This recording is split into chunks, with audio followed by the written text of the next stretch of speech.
Blog বানাচ্ছে। আরে এখন টাইম আমার শাড়ি সব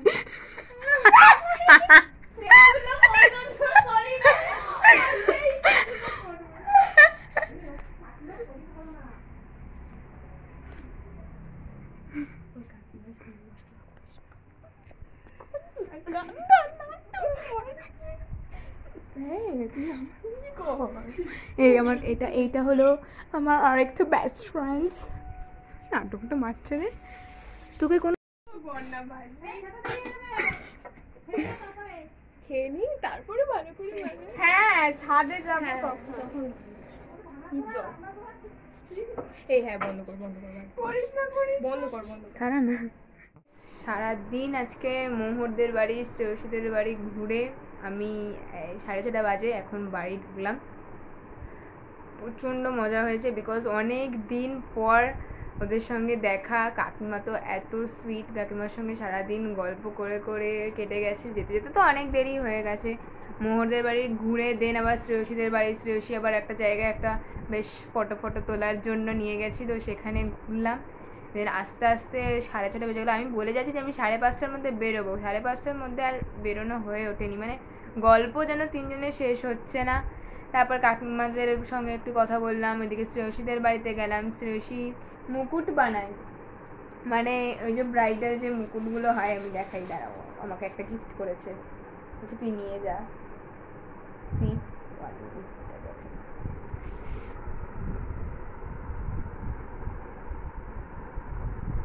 এই দেখো, এটাও আমাকে দিয়েই দিয়েছে, বলছে তুই নিয়েই যা। আচ্ছা ঠিক আছে, তুই যখন এত করে বলছিস তাহলে নিয়েই যাই।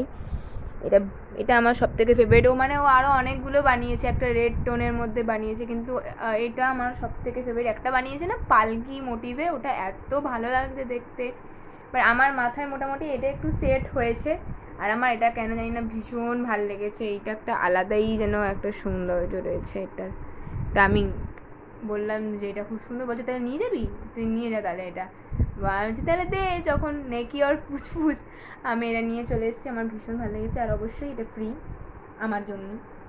আমি ওকে বলছি তুই বিজনেস স্টার্ট কর, বাট বলছে হার্ট এইসব করায় নাকি কেউ। আর ওরা এত পরিমাণে ক্যামেরা চাই, আমাকে সারাদিন ক্যামেরা খুলতেই দেয়নি। বলছে তুই যদি ব্লগ করিস তাহলে বাড়ি থেকে বেরিয়ে যা।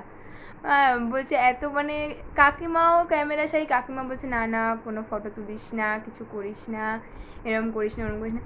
তা আমি একটুখানি ক্লিপ নিয়েছি, ওরা দুজনে জাস্ট কী পরিমাণে যে মুখ লোকাচ্ছে। ও বলছে না না ফটো তুলিস না, ওটা যে প্রচণ্ড। আর এত হয়েছে, আমি গিয়ে দাঁড়িয়ে আছি স্টেশনে ঘুরপাক খেয়ে যাচ্ছি। শ্রেয়সীকে ফোন করে যাচ্ছি, ফোন ধরতে, প্রথমে ফোন করলাম, বলছে হ্যাঁ আসছি। তারপরে যে আসছেই না, প্রায় 15-20 মিনিট দাঁড়িয়ে, আসছেই না। কতক্ষণ পর মোহরকেও ফোন করছি, মোহরও ফোন ধরছে না। এবার মোহর ফোন ধরেছে, তারপরে বলছে যে আমি শ্রেয়সীকে ফোন করছি, শ্রেয়সী বলছে আমি তো তোকে খুঁজে খুঁজে বাড়ি চলে গেছি। মানে যা তা, কত 20 মিনিট প্রায় আমি স্টেশনে বসে এলো।